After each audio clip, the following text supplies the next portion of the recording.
To our second leading story, the third Global Partnership for Education GPE Replenishment Conference has kicked off in Dakar, Senegal's capital. This Friday, several heads of state, including French President Emmanuel Macron, will be attending the conference.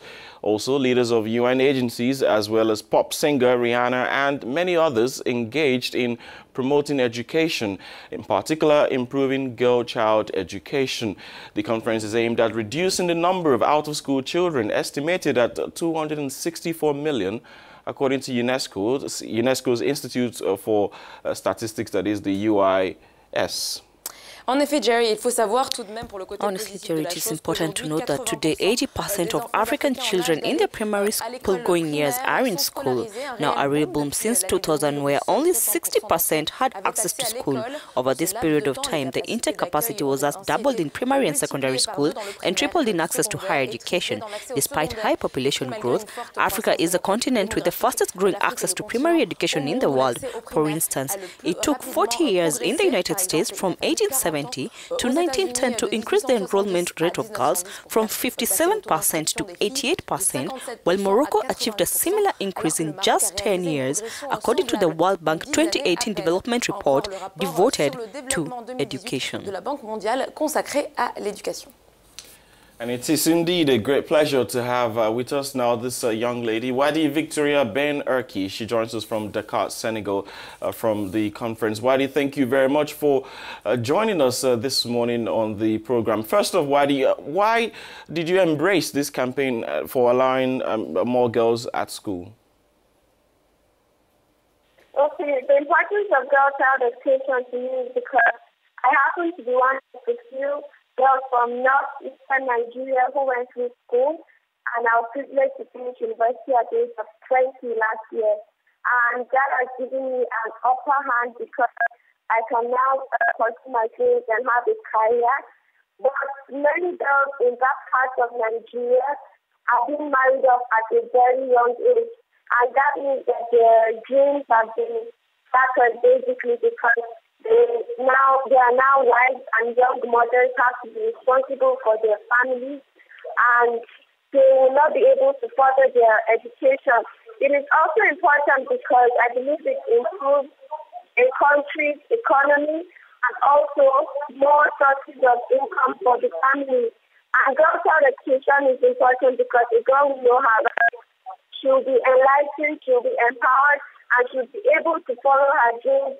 She'll be able to cater for her family even in the absence of her spouse, or even when she doesn't have people to cater for her. Education will give her the opportunities to work and also be self-employed if she wants to. So that is why education, girl-child education is important to me. Wadi, could you tell us, what are your expectations from this conference? What I expect from those that are attending the conference is the first thing is I would want the donors to actually pledge to achieve the goal of GPE by 2020 to get at least $3.1 billion for education. And I also want the government of developing countries to pledge to give over 20% of their budget to education. With that, I believe 24, based on statistics, 24 million more children will be able to access education. But the issue of sending more girls to school or improving girl-child education is not new, Wadi, and a lot of efforts would seem to have been made already. Don't you think so?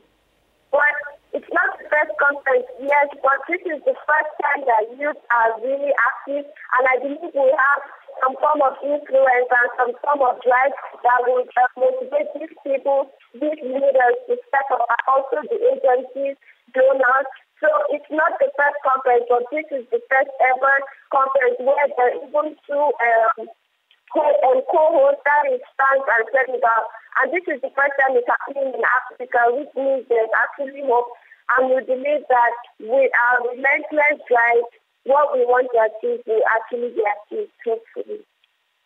Wadi, let us talk a little about you and the work that you do. You are involved in the rehabilitation of the victims of Boko Haram, whom we know go through a lot of difficulty. Could you tell us more about your work in this regards? Okay, the organization organization is actually my foundation.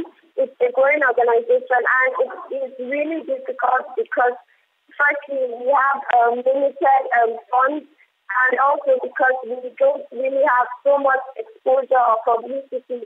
So in order to run our project, it's quite difficult. And also because that area is still kind of not safe.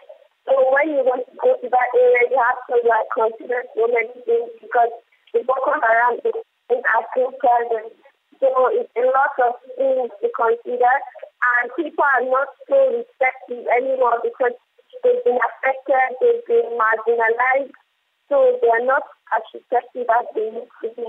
But we're still working hard, tirelessly to ensure that our goals are being achieved regardless of the setbacks or difficulties.